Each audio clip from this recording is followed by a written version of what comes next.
सफ़ीद कबूतर की दास्तान। एक छोटे से गांव में एक खूबसूरत सफ़ीद कबूतर रहता था।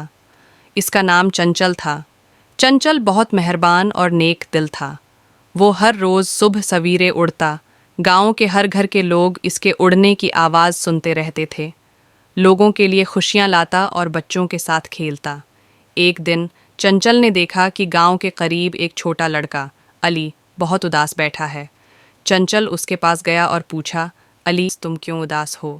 अली ने कहा, मेरी माँ बीमार है और मैं उसके लिए कुछ खास करना चाहता हूँ, लेकिन मुझे पैसे नहीं हैं।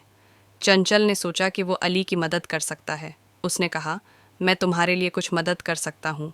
तुम मुझे एक फरियाद लिखो, मैं उसे दूर तक ले जाकर पेश करूँगा। अली ने एक फरियाद लिखी और चंचल ने उसे अपने पाँव में बांध लिया। फिर वो उड़ता हुआ शहर की तरफ गया, जहाँ उसने एक बड़े ताजिर से मुलाकात की। चंचल ने ताजिर के सामने अली की फरियाद रखी। ताजिर ने चंचल की बात सुनी और फौरन अली की माँ के इलाज के लिए पैसे दे दिए। चंचल खुशी खुशी वापस आया और पैसे अली को दे दिए।